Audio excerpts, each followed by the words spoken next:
ginamit ng Haring Fernando ang kanyang mga anak ay pinadala upang hanapin ang ibong Adarna na tanging nakakagamot sa kanya. Naunang umalis sina Don Pedro at Don Diego, ngunit hindi sila nagtagumpay. Si Don Juan, ang bunsong prinsipe, ay naglakbay ng mag-isa at dumating sa bundok Tabor. Sa kanyang paglalakbay, nakasalubong niya ang isang matandang ermitanyo na nagbigay sa kanya ng mahalagang tagubilin. Sinunod ni Don Juan ang payo, gumamit ng gintong sintas, iwasang tamaan ng dumi ng ibon, at putulin ang puno kung saan ito natutulog. Dahil sa kanyang pagsunod at tiyaga, nagtagumpay si Don Juan na mahuli ang ibong Adarna.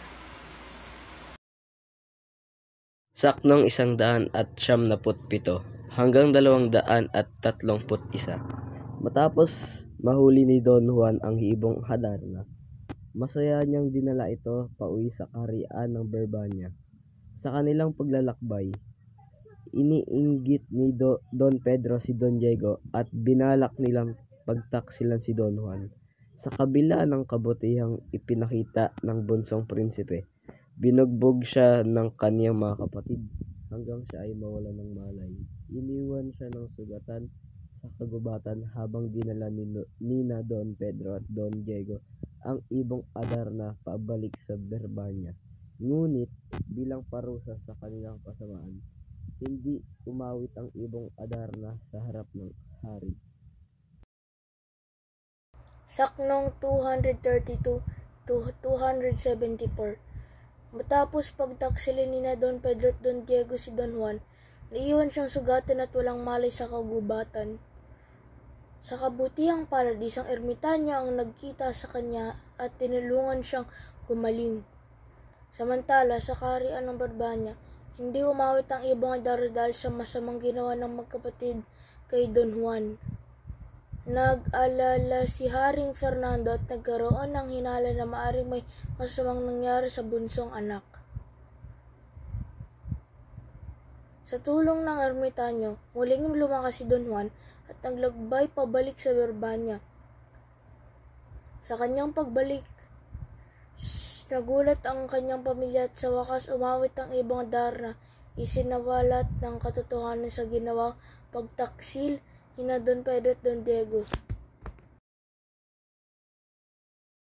Pagdating ni Don Juan sa kaharian ng Brabania, natuwa ang kanyang ama, si Haring Fernando, at biglang umawit ang ibong Adarna. Sa kanyang awitin, isinawalat nito ang ginagawang pagtataksil nina Don Pedro at Don Diego kay Don Juan. Sa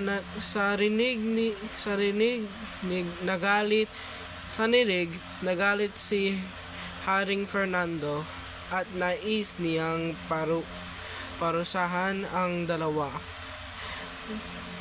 Gayunpaman, sa kabila ng kanilang kasamahan, pinili ni Don Juan na magpatawad sa kanyang mga kapatid. Sa halip ng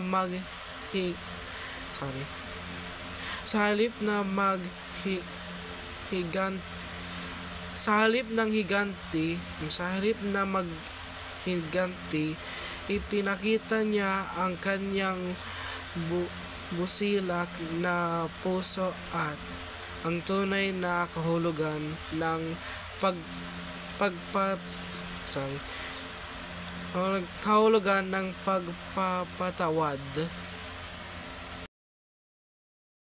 Saknong 318 hanggang 399.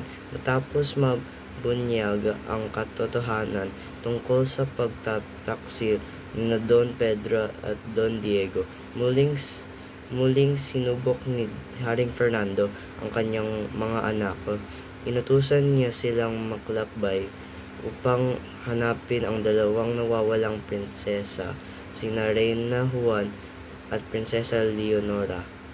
Sa kabila ng mga naransang sakit at pagtataksil, buong tapang na tinanggap ni Don Juan ang hamon at muling nalakbay.